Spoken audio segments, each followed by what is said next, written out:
안녕하세요. 법인사부 자님 미국 법무사 김종로입니다. 네, 오늘은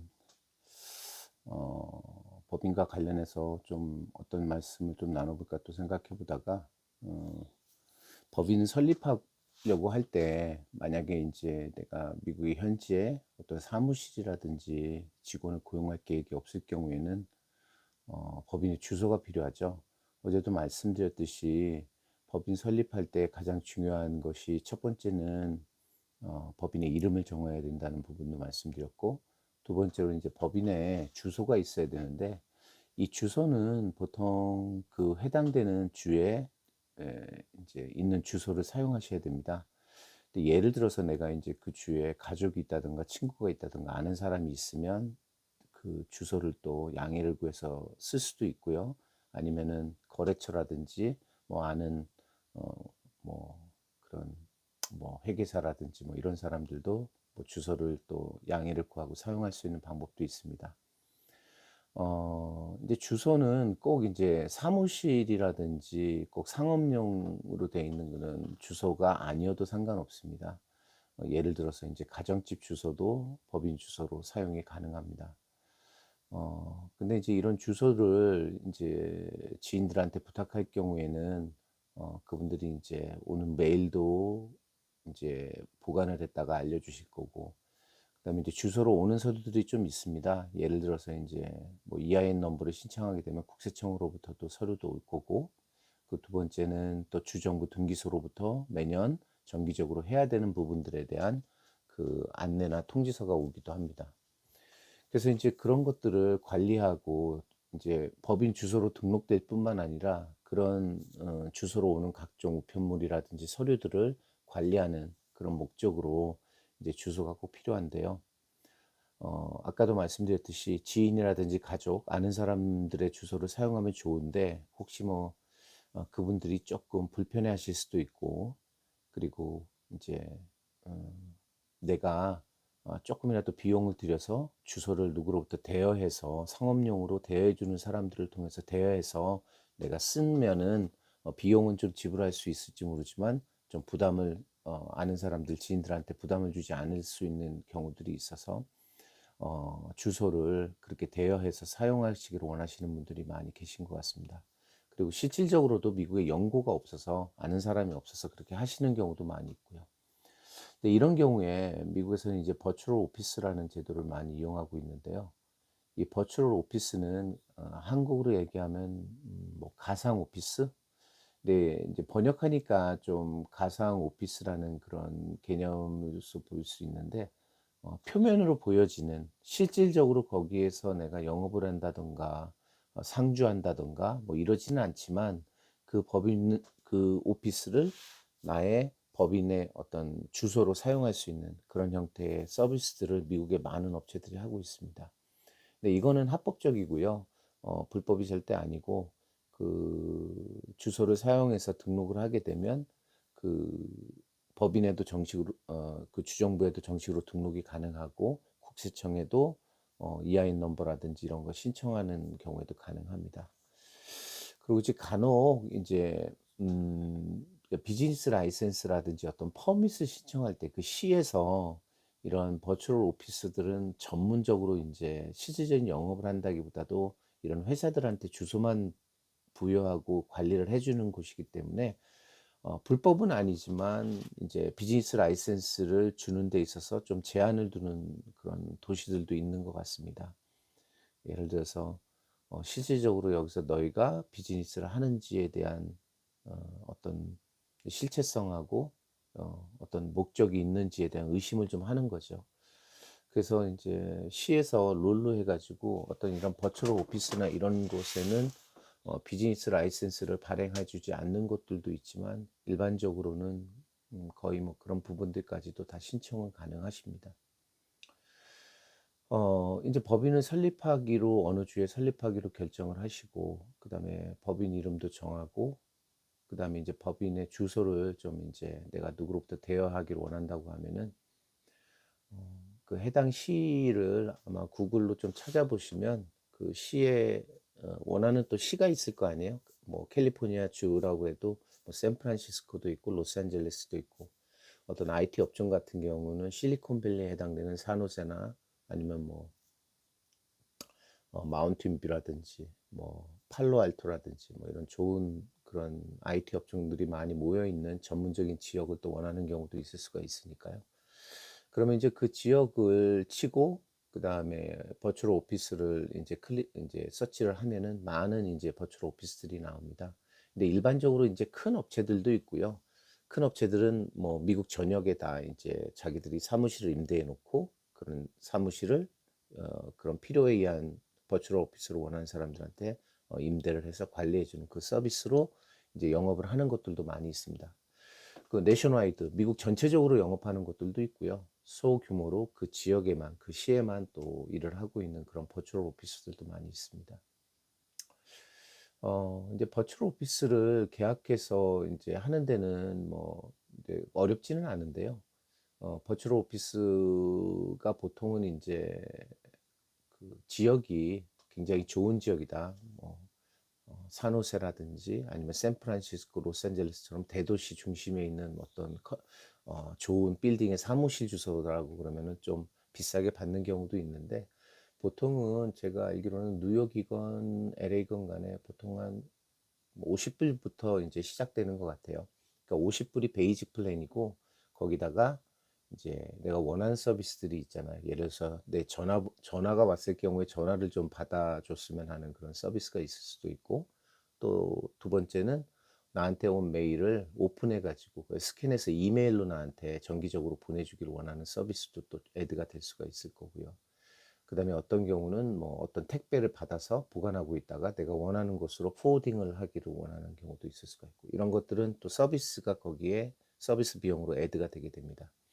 보통은 그 매달 이제 45불, 50불부터 이제 시작되지만, 처음에 어카운팅을 세팅하는 비용들 많이들 차지를 하더라고요. 그게 한 100에서 150불 정도 되고, 그리고 이제 계약을 하게 되면 이제 매달 카드로 그 지불을 하시게 됩니다. 버추얼 오피스를 할 때 뭐 다른 거는 문제가 없는데요.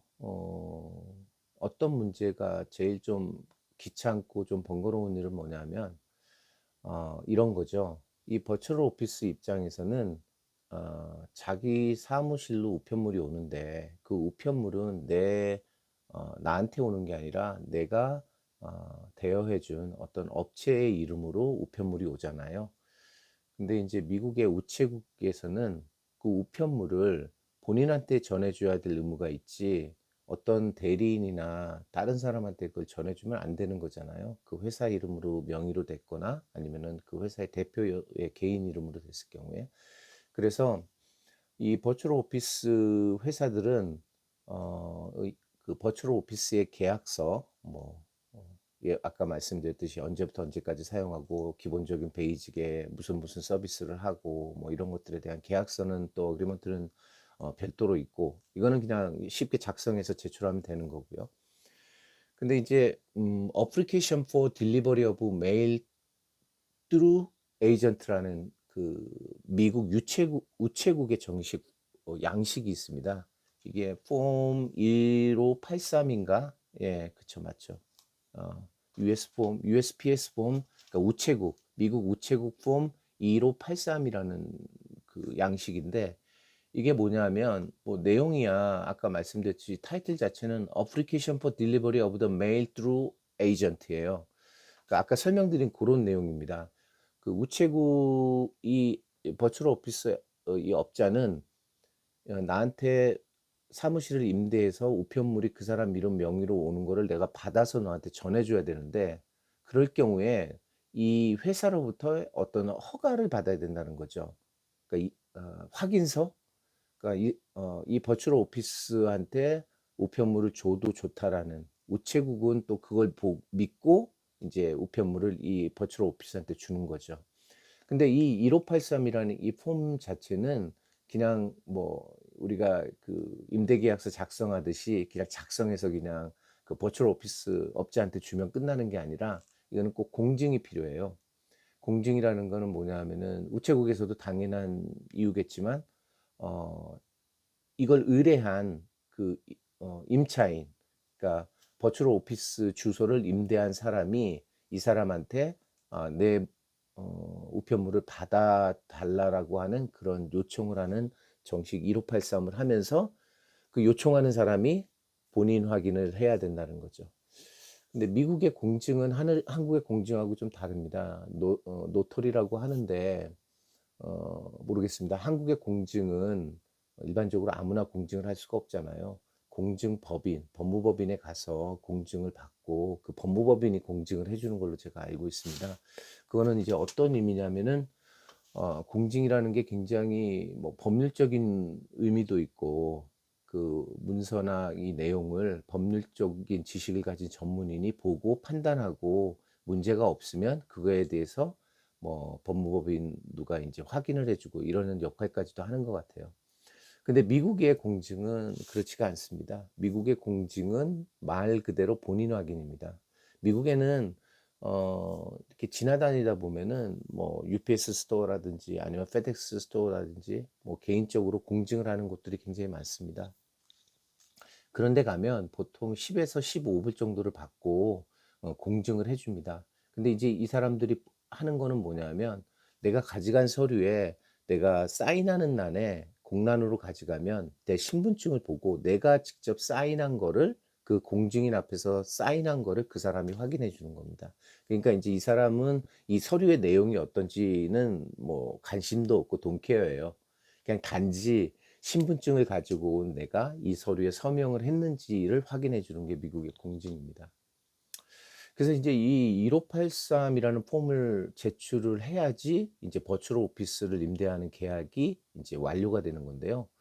어, 미국에 계신 분들은 아까도 말씀드렸지만 미국에서 뭐 이렇게 하신다는 분들은 뭐 가까운 뭐 사무실에 그 공증인 사무실에 가서 그냥 쉽게 해서 서류를 보내면 상관이 없는데 근데 대부분 제 고객분들 같은 경우는 이제 한국에서 하시는 분들이 많기 때문에 공증을 할 수 있는 방법이 한국, 그리고 이제 한국의 공증법인에 가서 공증한 거는 미국에서는 이제 억셉을 안 해주죠. 왜냐하면은 그 관할 그 법이 적용되는 주리스딕션이라고 그러죠.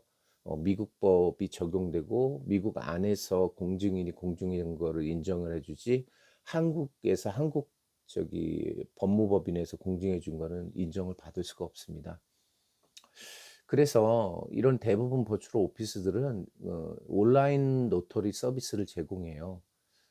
왜냐하면 온라인으로 이제 시간을 정해서 이제 인터넷상으로 이제 채팅을 통해서 공증인하고 온라인으로 만나서 이제 서명하고 그걸 확인하는 제도를 또 제공하기 때문에 그렇게 뭐 어렵진 않습니다. 현실적으로 뭐 그리고 영어를 뭐 많이 물어보는 것도 아니고 본인 확인하고 뭐 이러는 거기 때문에 영어가 좀 불편하시더라도 온라인상으로 공증하시는 거는 그렇게 어렵진 않은 것 같습니다. 그래서 공증까지 끝내서 이 공증인이 공증했다는 사실을 그 버추얼 오피스 업자한테 제공을 하면 이 버추얼 오피스 임대 계약 관계가 완료가 되는 겁니다.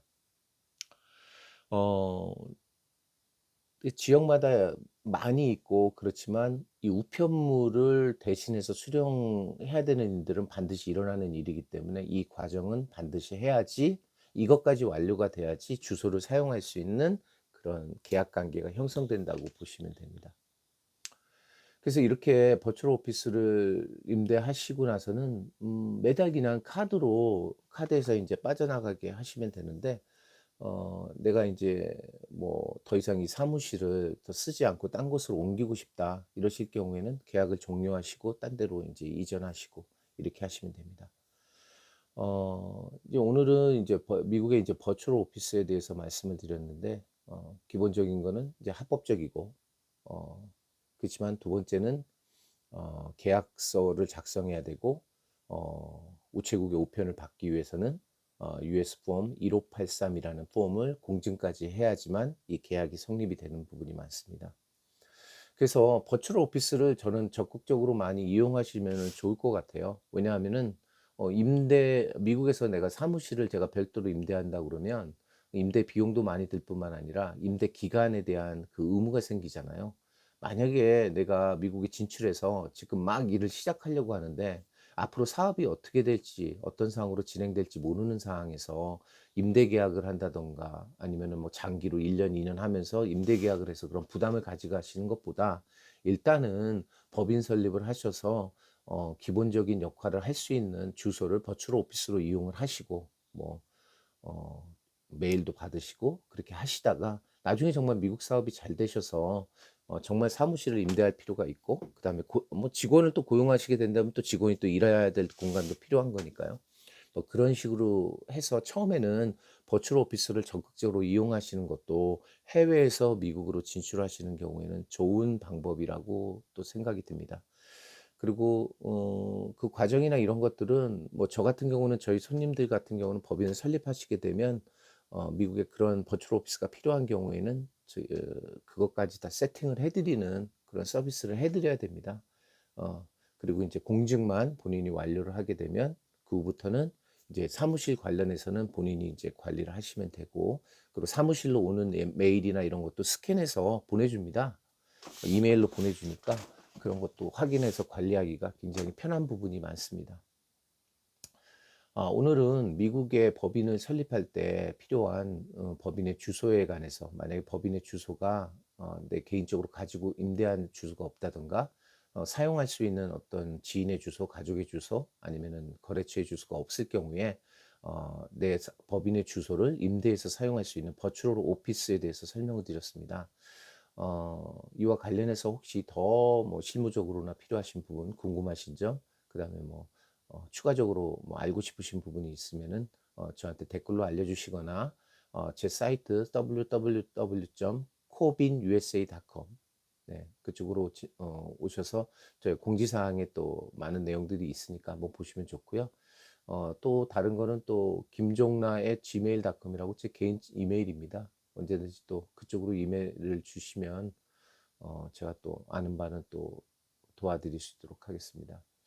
오늘은 버추얼 오피스에 대해서 미국의 버추얼 오피스의 사용에 대한 부분에 대해서 말씀드렸습니다. 시청해 주셔서 감사합니다. 법인사부 잔이었습니다. 감사합니다.